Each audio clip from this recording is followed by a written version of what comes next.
Sir हालिया दिनों में जैसे देखा गया था अट्रॉसिटीज बांग्लादेश है जिसको हमने खड़ा किया, हमने जिसको बनाया और वहां पर विरोध प्रदर्शन हुआ। फिर उसके बाद मोहम्मद यूनूस की सरकार भी शेख हसीना को जो है भारत ने शरण दिया। और उसके बाद हालिया दिनों में ये भी दिखाया गया है जैसे श्रीलंका में हुआ था, एक बार श्रीलंका में भी जो है वहाँ सत्ता पलट हो गया था। इंडोनेशिया में हमने सुना कि वहां पर भी ऐसा हुआ था।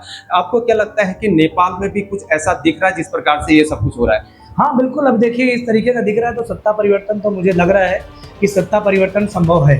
संभव है। हाँ, सत्ता परिवर्तन संभव है कि कहीं ना कहीं केपी ओली सरकार फेलियर नज़र आती हुई नज़र आ रही है। मुझे तो ये बात समझ लीजिए, क्योंकि वो अपना अगर युवाओं को नहीं संभालने में सक्षम है।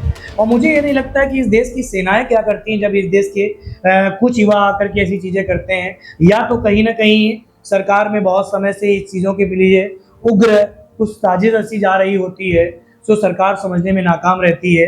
कहीं ना कहीं ये बहुत बड़ी चीज़ का एक साजिश देश बन रहे हैं और इस पर सरकार को कदम उठाने चाहिए।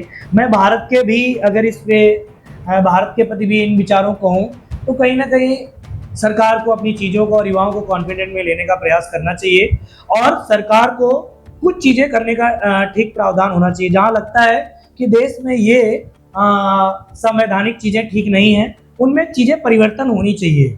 ना कि हमको ये लेकर के बैठ जाना चाहिए कि बाबा साहब का अम्बेडकर का संविधान आप कैसे बदल सकते हैं। नहीं, हम संविधान बदलने की तो कभी बात ही नहीं करते हैं, लेकिन समय के साथ साथ परिवर्तन ही प्रकृति का नियम है। जैसा हम मानते हैं उसमें चेंजेस आने की आवश्यकता होनी चाहिए।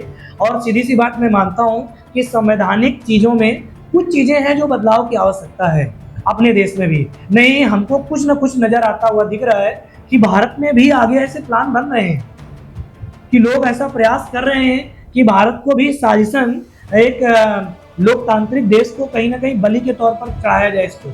लेकिन भारत एक बहुत बड़ा देश है, शांति का दूत है और दुनिया में अपनी चीज़ों को समझने में सक्षम रहता है। भारत अपनी चीज़ें ठीक कर लेगा। मुझे उम्मीद है कि नेपाल भी आगे चीज़ें ठीक करेगा और भारत उनका पड़ोसी देश होने के नाते उनके साथ हमेशा खड़ा रहेगा, हर प्रयास संभव करेगा कि उनमें शांति आए और वो फिर एक लोकतांत्रिक देश बन करके और एक सरकार का गठन करें जो एक अच्छी एक स्थायी सरकार दे सके।